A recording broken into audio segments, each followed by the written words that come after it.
Very good morning. In today's video lecture, we can able to see the general minimum variance unbiased estimation. Okay. In the previous class, we have discussed extension to the linear model, and again the double extension of the linear model. We have come across various examples related to that linear model, and now we will come across the general minimum variance unbiased estimation. Okay, in this case what I have to discuss is you have seen the evaluation of CRLB, how we are getting in order to calculate the minimum variance unbiased estimator. So that will be result in a sufficient that means if the evaluation of the CRLB sometimes result in sufficient, and hence we will obtain the MVO estimator. So in particular, one of the example for that one we have come across to the linear model. Okay, that is the linear model will be provide a useful example for calculating that MVO estimator. Okay, for determining the MVO estimator. If however an efficient estimator does not exist, what will be the condition? Okay, in the previous condition we have determined that the efficient estimator was existing, and based upon the linear model as well as extension of linear model, we were able to calculate the minimum variance unbiased estimator. So there will be a condition where the efficient estimator does not exist. So under that conditions also it is our interest to find out the minimum variance unbiased estimator. Okay. So to do that one, we require the concept of what you call as sufficient statistics. So in order to do in order to calculate the minimum variance unbiased estimator, if the efficient estimator does not exist, then we require the concept of sufficient statistics, and the importance of one of the most important theorem, that is the Rao-Blackwell-Lehman-Sheff theorem. Okay, so using this theory, it is possible in many cases to determine the MVO estimator by a simple inspection of the PDF. Okay, that is if we know the sufficient statistics method, then even if the what you call as estimate is not efficient, we can able to calculate the what you call as the minimum variance unbiased estimator by using the one of the famous theorem, that is the Rao-Blackwell-Lehman-Sheff theorem. Okay, and in many cases we can able to determine the MVO estimator by simple inspection of the just by examining or by just inspecting the probability density function, we can able to calculate the MVO estimator by utilizing the previous theorem also. This just like the Neyman-Fisher theorem also, by we can able to utilize we can able to calculate the minimum variance unbiased estimator if the estimate is not efficient. That is, by utilizing the sufficient statistics, we can able to calculate the MVO estimator by the knowledge of what you call as Neyman Fisher information theory, as well as the Rao-Blackwell-Lehman-Sheff theorem. Okay, so we can proceed with this one.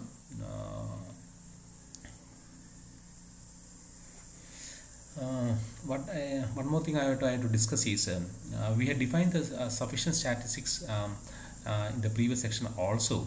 So we are able to calculate the Neyman-Fisher factorization theorem, which is used to find the sufficient statistics while we are examining the PDF. Okay, because we have come across the Neyman-Fisher information theorem, so many problems also we have done by using the Neyman-Fisher factorization theorem in order to calculate the minimum unbiased estimator by just examining the probability density function. So one of the sufficient statistics we have been found, the MVO estimator may be determined by finding its function of the sufficient statistics, that is nothing but an unbiased estimator. So here we can approach a various method, just like both the Neyman-Fisher information theorem as well as the Rao-Blackwell-Lehman-Sheff theorem, in order to calculate the minimum variance unbiased estimator. Okay, so let me proceed with this one regarding the what do you mean by the sufficient statistics and all those things. Okay, general minimum variance unbiased estimation.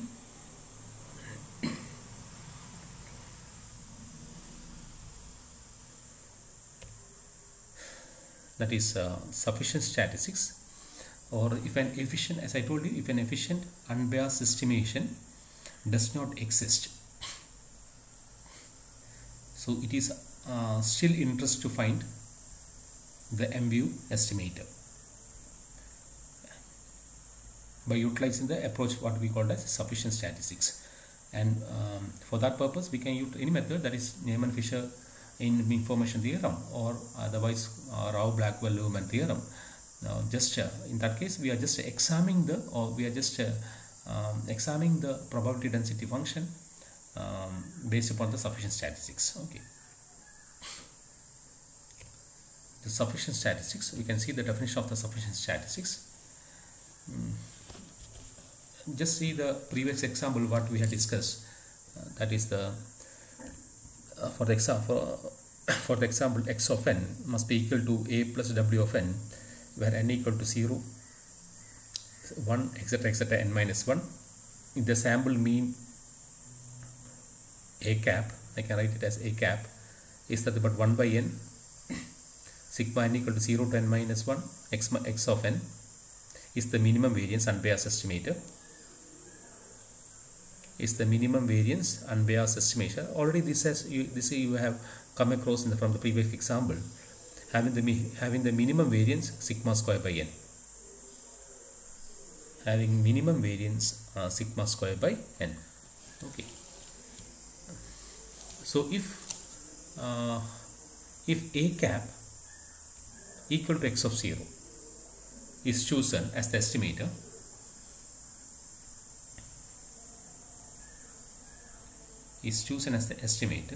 then a cap is unbiased, but the variance sigma square, which is larger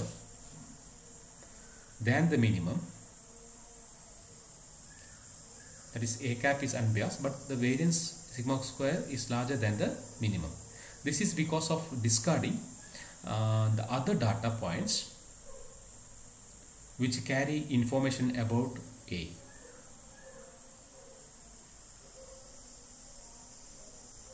So we can see the different data set may be sufficient to compute. Different data set is sufficient to compute the A cap. Just like I will take so many data sets, just like S1 can be written as x of 0, x of 1, etc., x of n minus 1. S of 2 I can written as x of 0, x of 0 plus x of 1, comma x of 2, etc., x of n minus 1. And x of 3 I can written as sigma n equal to 0 to n minus 1 x of n. That is S of S1 is nothing but x of 0, x of 1, etc., x of n minus 1.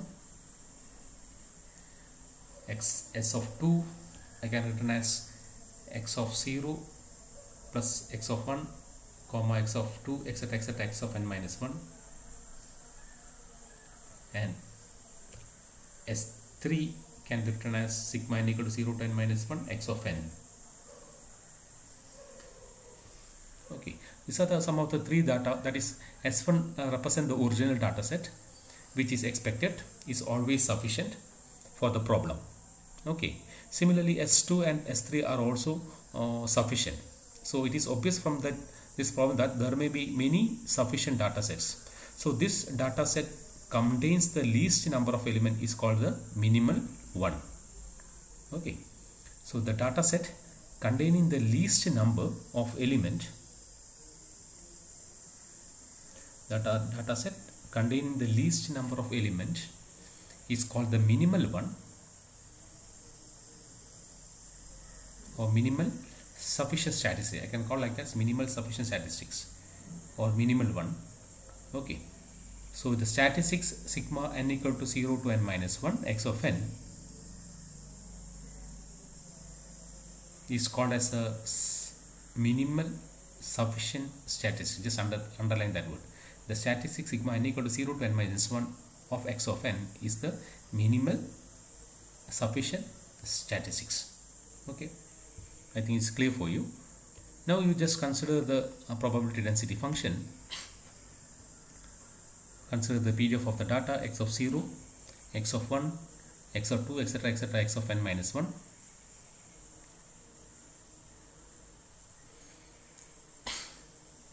I can write this as x p of x of a equals 1 by 2 sigma square n by 2 exponential of minus 1 by 2 sigma square sigma n equal to 0 to n minus 1 x of n minus a the whole square. Just call it as equation 1. Okay, so I will just assume here that t of x is nothing but sigma n equal to 0 to n minus 1 x of n. Anyway, if you are expanding this one, you will get what? X square of n minus what you call it as a minus b the whole square, a square minus 2ab plus b square, like that you will get. So I will just assume that t of x equal to sigma n equal to 0 to n minus 1 x of n, which I can be written as t naught. Assume that t of x is equal to x of sigma n equal to 0 to n minus 1 x of n, which is nothing but t naught, has been observed. So the conditional PDF, conditional probability density function p of x of t naught, x of sigma n equal to 0 to n minus 1 x of n equal to t naught of a.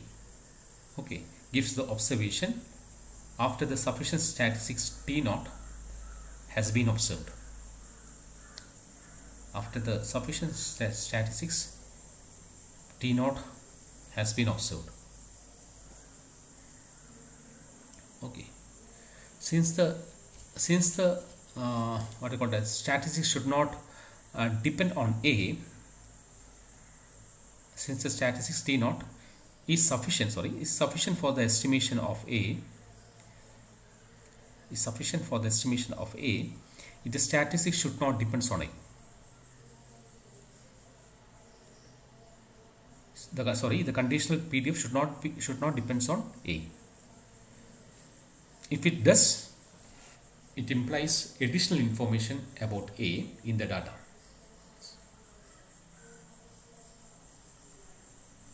Additional information about the a in the data, in addition to the already provided by the sufficient statistics. So that is very important. Okay, so p of, that is the conditional PDF, p of x of sigma n equal to 0 to n minus 1 x of n equal to t naught of a. So that gives the observation after the sufficient statistics t naught has been observed. Since the statistics t naught is sufficient for the estimation of a, the conditional PDF should not depend on a, and even if it depends on a, it is nothing but the additional information about a in the data, in addition to the already provided by the sufficient statistics. Okay, you can see that one. So finding the sufficient statistics, we can utilize the previous theorem, that is the Neyman-Fisher information theorem.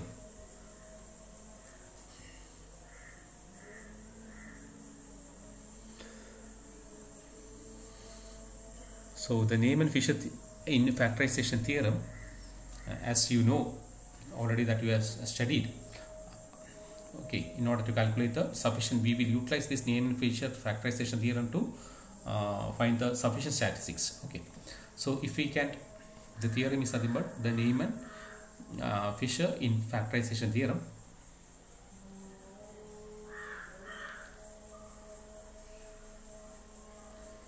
Okay, so if we can cut the PDF, if we can cut or if we can factorize the PDF, if we can cut or factor the PDF, that is p of x of theta or x of a theta as p of x of theta equal to g of t of x of theta into h of x, called as equation 2, where g is a function depending on x only through t of x.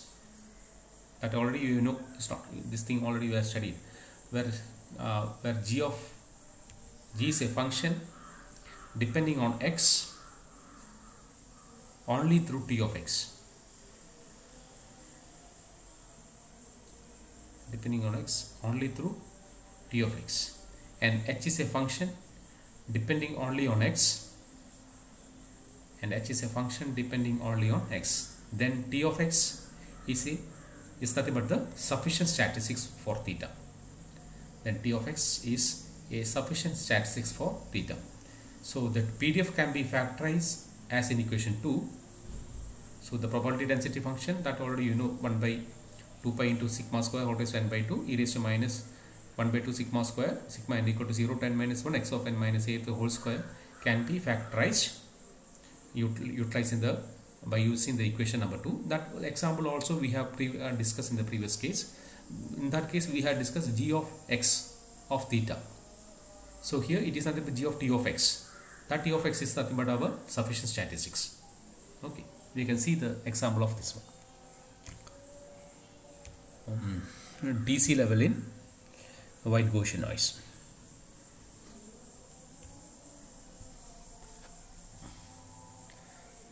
So anyway, I have written the equation for PDF. Based upon that, I will give you the question here.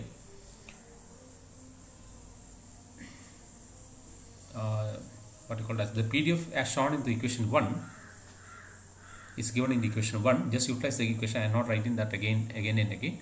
The PDF is given by equation 1, where sigma square is assumed to be non. Where sigma square is assumed to be non. Okay, we have to find the sufficient statistics for that one in order to calculate the minimum variance unbiased estimator. Okay,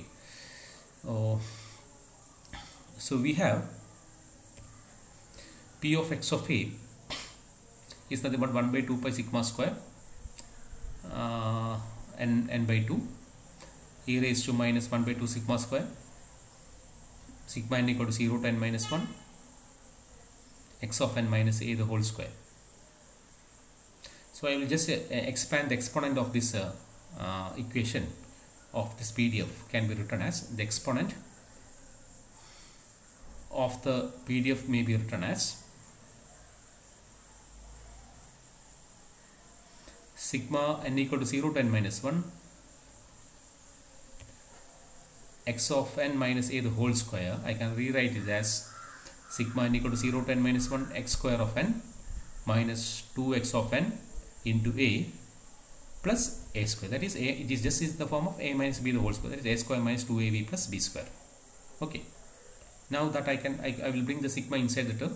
So that will be sigma n equal to 0 to n minus 1 x square of n minus 2a I will take outside 2a sigma n equal to 0 to n minus 1 x of n plus sigma n equal to 0 to n minus 1 a square. That is nothing but n into a square. Okay. So that you can write in a p of x of a is nothing but 1 by 2 sigma square raised to n by 2 e raised to minus 1 by 2 sigma square sigma n equal to 0 to n minus 1 x square of n minus 2a sigma n equal to 0 to n minus 1 x of n plus n into a square.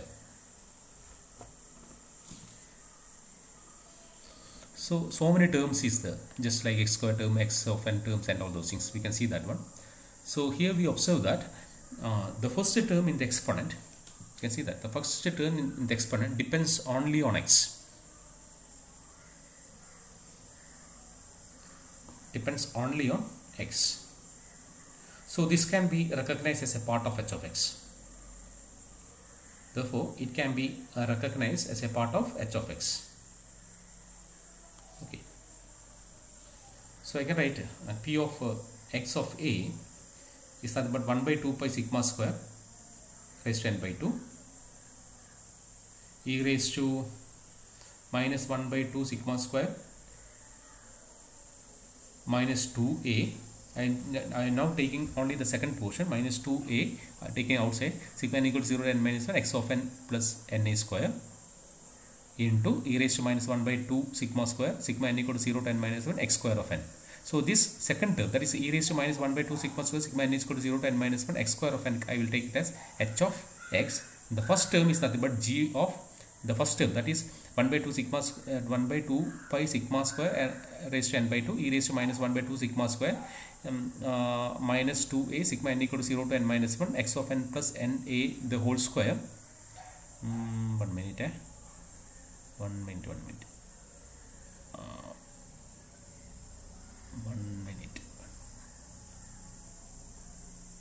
One small mistake is there here. Just listen here. I have written p of x of a is nothing 1 by 2 pi sigma square n by 2 e raised to minus 1 by 2 sigma square minus 2a. The second term is a minus 2a sigma n equal to 0 to n minus 1 x of n plus n a square. It is not x of n plus n. I have written x of n plus n a the whole square. It is wrong. I have made a mistake here. So just correct that one. It is x of n plus n into a square. X of n plus n into a square. It is not x of n plus n a the whole square. It is only x of n plus n into a square. Okay, I think that is clear. That term I can call it as g of t of x of theta. G of t of x of theta. It is not divided by g of t of x of theta. It is that the first term, that is the brown color, I indicated that is the first term, and the blue color, that is the second term. Okay, it is not, the second term is not divided by h of x, or the first term is not divided by g of t of x. Don't misunderstand with that one. Or I have indicated that line only to indicate that the first belongs to the terms g of t of x of theta, and the second belongs to the terms h of x. Okay, because the second terms, as I told you in the previous line, we observe that the first term in the exponent depends only on x of n, only on x, therefore it can be treated as h of x. Okay, and the other term as g of t of x of theta. I think now it is clear. That mistake you changes, it is n into a square. It is not x of n plus n a the whole square, only x of n plus n into a square. Okay, so we recognize that for the first exponent, the dependency on x is only through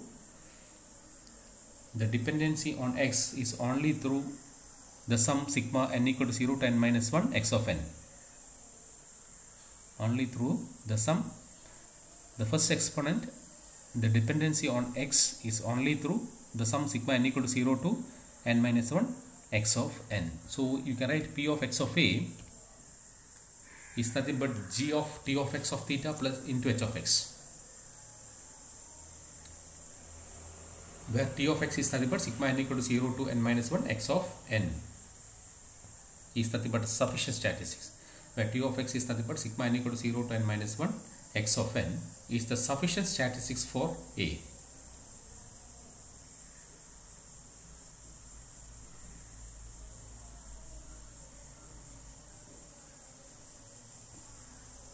And t dash of x, I can write it as 2 into sigma n equal to 0 to n minus 1 x of n is also a sufficient statistics for A.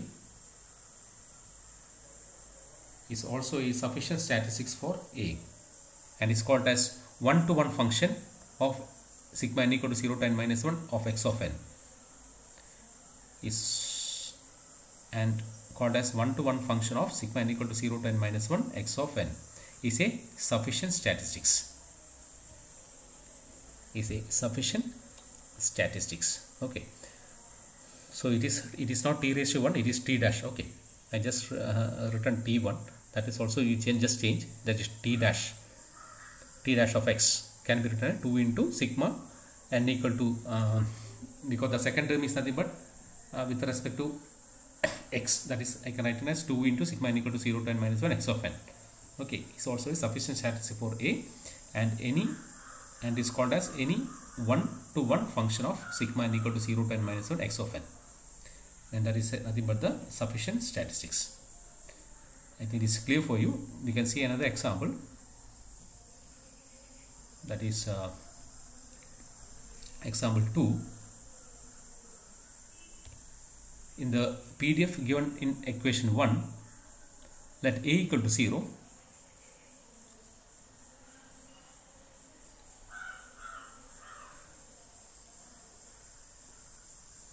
and sigma square and sigma square is the unknown parameter. Put the PDF in the form of equation 2 if possible. Okay, in the first equation you just assume A is equal to 0 and sigma square is the unknown parameter. In the previous case we have taken the sigma square as the known parameter, and put the PDF in the form of equation 2. That is, equation 2 is of the form P of x of theta is nothing but G of T of x of theta into H of x. Okay, where T of x is nothing but the sufficient statistics. Okay, so we have P of x of sigma A is nothing but 1 by 2 pi sigma square raised to n by 2 e raised to minus 1 by 2 sigma square sigma n equal to 0 to n minus 1 x of n minus a the whole square. So if you have been putting a equal to 0, it will changes to we can expand this one. It's the x square of n minus 2 x of n into a minus a square plus a square. So if you are taking the a square as 0, if you are putting a equal to 0, then only you will have only the term x square of n. So we can write P of x of sigma square. We have P of x of sigma square is nothing but 1 by 2 pi sigma square raised to n by 2 e raised to minus 1 by 2 sigma square sigma n equal to 0 to n minus 1 x square of n.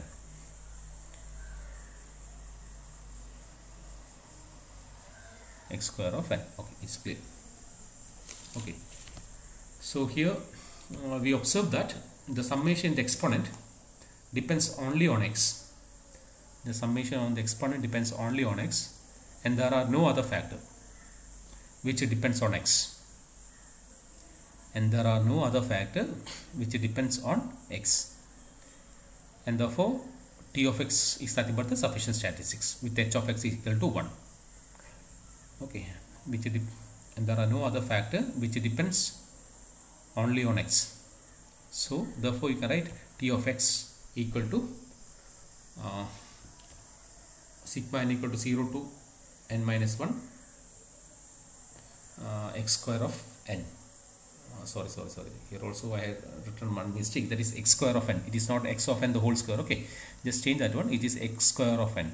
That is, T of x is nothing but sigma n equal to 0 to n minus 1 x square of n. It is not, I have written x of n the whole square. That is wrong. You just write sigma n equal to 0 to n minus 1 x square of n, because after expanding only that we are getting. And h of x is equal to 0, and we can write P of x of sigma square is nothing but G of T of x comma sigma square into h of x, where h of x is equal to 1. Then T of x is nothing but the sufficient statistics. Thus T of x is the sufficient statistics for sigma square.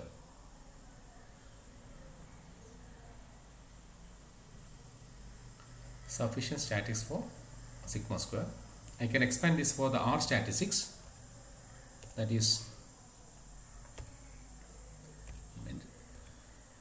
the R statistics T1 of x, T2 of x, etc., etc., Tr of x are called as jointly sufficient statistics. T1 of x, T2 of x, etc., Tr of x are jointly sufficient statistics if the conditional PDF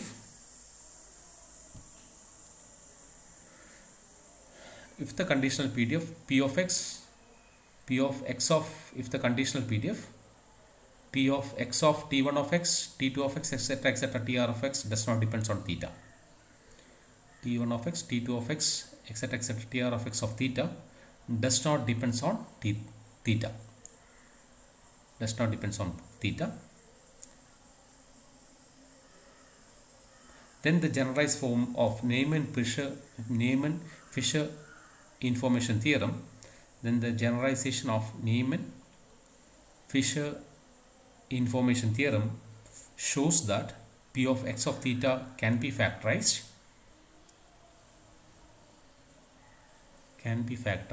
as P of x of theta is nothing but G of T1 of x, T2 of x, etc., etc., Tr of x of theta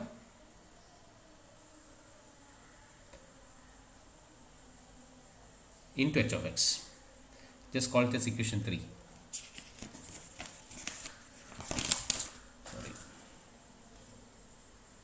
just call this equation 3.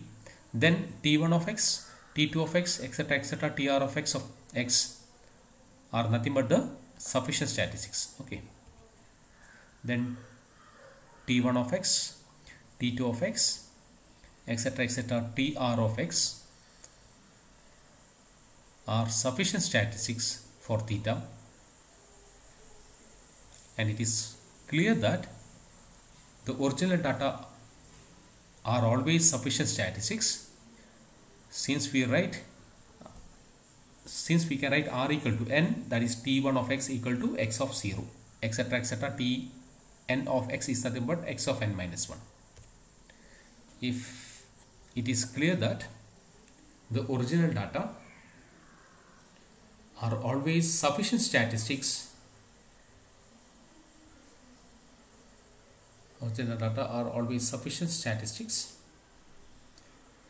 since we can write r equal to n and T1 of x equal to x of 0, etc., etc., Tn of x equal to x of n minus 1. So the g equal to p of x of theta and h equal to 1, and equation 3 holds identically. However, they are seldom the minima set of sufficient statistics. The minima set of sufficient statistics. Okay. We can see one more examples also. So this is only the things what we, if we have extended up to r of r cases. Okay, in this case. So in that case also we can able to factorize by utilizing the PDF can be able to factorize by utilizing the Neyman-Fisher information theorem, just like g of T1 of x, T2 of x, etc., Tr of x into h of x. So that T1 of x, T2 of x, etc., Tr of x is called as the sufficient statistics for theta. Okay, we can see another example. So here we wish to estimate the phase of sinusoid embedded in white Gaussian noise. We wish to estimate the phase of sinusoidal embedded in white Gaussian noise, or x of n is equal to a into cos 2 pi f naught of n plus phi plus w of n equal to 0, 1, 2, etc., etc., n minus 1. A and f naught are known, and noises variable sigma square are unknown. Sorry, that also known are known. Okay.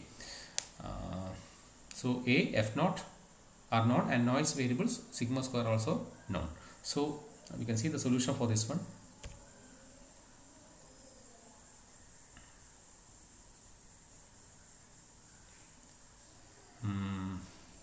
We have p of x of theta is nothing but, as you know, the PDF 1 by 2 pi sigma square whole raised to n by 2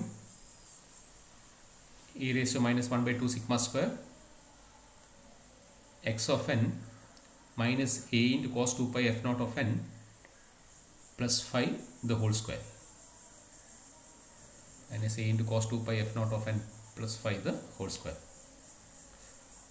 Okay, so now what we will do, we will take the exponent can be expanded.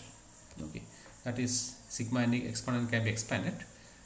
That exponent is nothing but sigma n equal to 0 to n minus 1. I am keeping that minus 1 by 2 as the result, just expanding the inside the sigma, that is sigma n equal to 0 to n minus 1, x of n minus either 2 pi f naught of n the pi square can be written at x square of n minus 2ab, 2 into x of n, a into cos 2 pi f naught of n plus phi plus a into cos 2 pi f naught of n plus phi the whole square. That is nothing but a square into cos square 2 pi f naught of n plus phi. That is just like a minus b the whole square. Okay. This I can return as, I can bring the sigma inside that one. Before that I can change this what you call as cos 2 pi f naught of n plus phi. That can be written as cos 2 pi f naught of n into cos phi minus sin 2 pi f naught of n into sin phi. So this I can written as sigma n equal to 0 to n minus 1 x square of n minus 2a sigma n equal to 0 to n minus 1 cos 2 pi f naught of n x of n into cos 2 pi f naught of n plus phi plus a square sigma n equal to 0 to n minus 1, just bringing in the sigma inside the term, cos square 2 pi f naught of n plus phi. That means I just bring the sigma inside the bracket, that is gives sigma n equal to 0 to n minus 1 x square of n minus, I have taken the 2 into a outside, sigma n equal to 0 to n minus 1 x of n to cos 2 pi f naught of n plus phi. Again I have taken the a square outside into sigma n equal to 0 to n minus 1 cos square 2 pi f naught of n plus phi. So the second term, that is 2a into sigma n equal to 0 to n minus 1 x of n to cos 2 pi f naught of n plus phi, that I can expand it. That is cos 2 pi f naught of n plus phi can be written as cos 2 pi f naught of n into cos phi minus sin 2 pi f naught of n into sin phi. Sigma n equal to 0 to n minus 1 x square of n minus 2a sigma n equal to 0 to n minus 1 x of n of cos 2 pi f naught of n plus phi into cos phi minus sin 2 pi f naught of n into sin phi plus a square cos square 2 pi f naught of n plus phi. So again I will bring the sigma inside that one. So sigma n equal to 0 to n minus 1 x square of n minus 2a sigma n equal to 0 to n minus 1 x of n into cos 2 pi f naught of n of cos phi minus 2a sigma n equal to 0 to n minus 1 x of n into sin 2 pi f naught of n into sin phi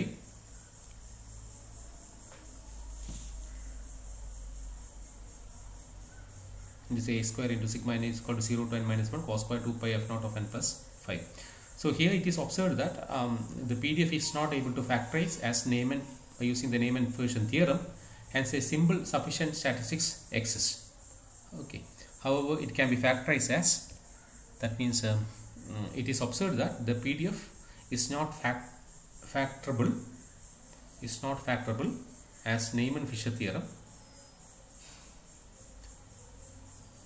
Hence, simple sufficient statistics exist. However, it can be factorized as p of x of phi. I think it is p of x of theta is not x of theta. However, it can be factorized as phi only. P of x of phi is nothing but 1 by 2 pi sigma square raised to n by 2 exponential of minus 1 by 2 sigma square, all the terms what I can write as sigma n equal to 0 to n minus 1 cos square of 2 pi f naught of n plus phi. Other term I can written as minus 2a into t1 of x cos phi plus 2a into t2 of x sin phi into e raised to minus 1 by 2 sigma square sigma n equal to 0 to n minus 1 x of n. That is nothing but h of x. Okay. So this of the form g of t1 of x, just like in the previous case I have told you, I can expand this up to r terms, t1 of x, t2 of x, etc., tr of x. Now this becomes the of the same form, that is g of t1 of x, t2 of x of phi into h of x. Okay, that is t1 of x, t2 of x of phi into h of x. It is not comma, it is semicolon. Okay, just put t1 of x, t2 of x, semicolon phi of h of x, where h of x is nothing but this sigma n equal to 0 to n minus 1 x square of n, where and t1 of x is nothing but sigma n equal to 0 to n minus 1 x of n cos 2 pi f naught of n plus phi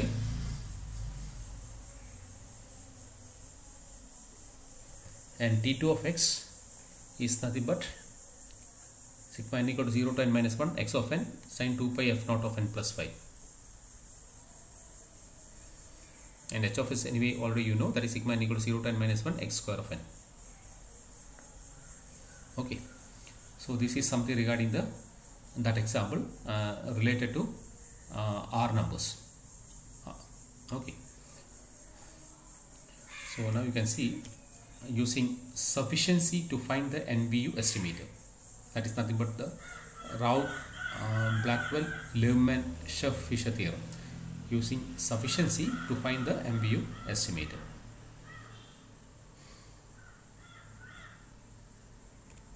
That is nothing but Rao, Blackwell, Liebman theorem, RBLS theorem. I will just write the theorem. It's not so important for that one. Maybe you should know that one, that theorem also. Okay.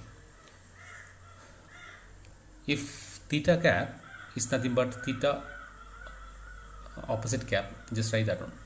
Is an unbiased estimator of theta, and T of x is a sufficient statistics of theta. Is a sufficient statistics of theta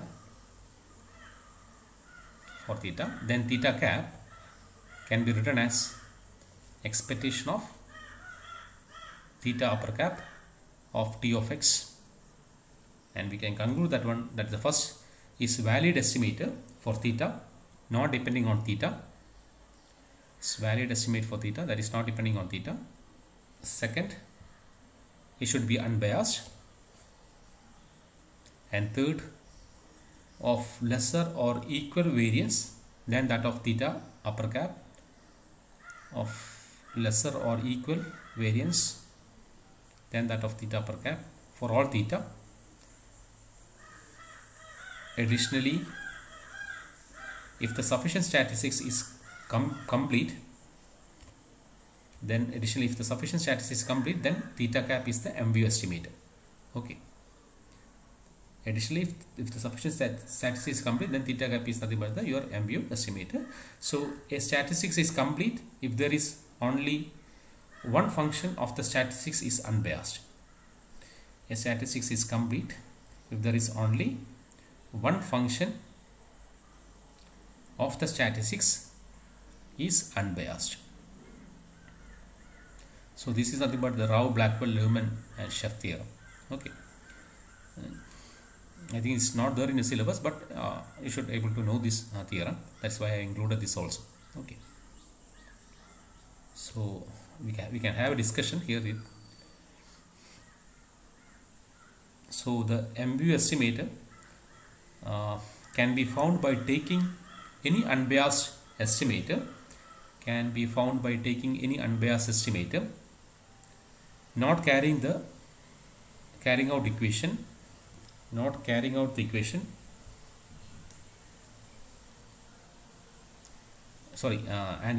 the equation. It's not carrying out, and carrying out the equation. Then thus the MBU estimate can be found by taking any unbiased estimator and carrying out equation. Theta cap is nothing but should be one. I think it is not indicated. One formula is that just write theta cap is nothing but expectation of theta cap bar T of x. Okay. Afterwards, that only you write this one. Theta cap expectation of.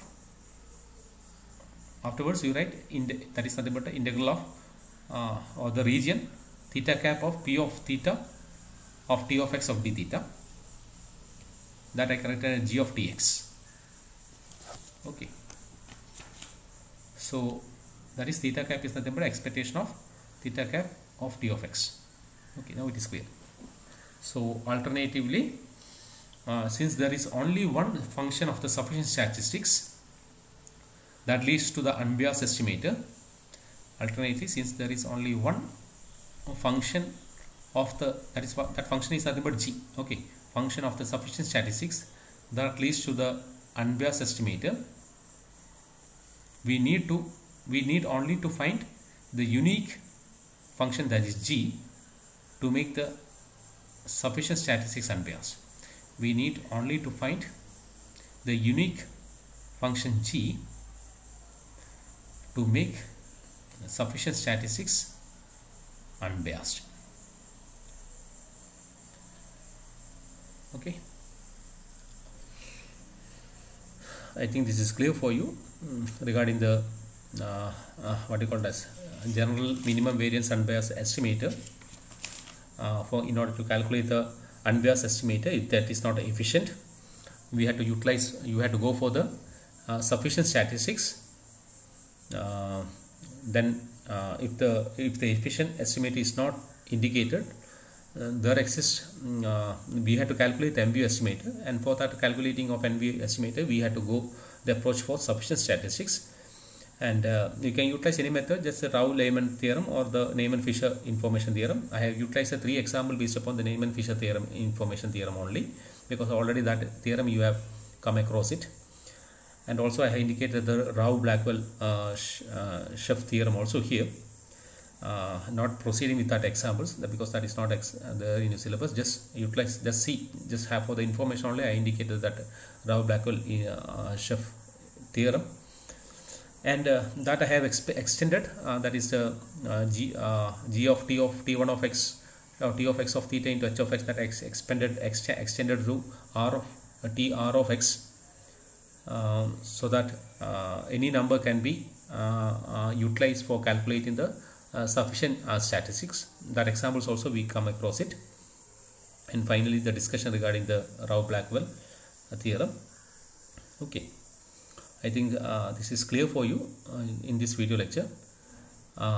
If you have any doubts, you just call me or just mail to me. Next we can come across the new module, that is nothing but the best linear unbiased estimator. In short we call this as BLUE, BLUE, that is called as best linear unbiased estimator. Okay, thank you.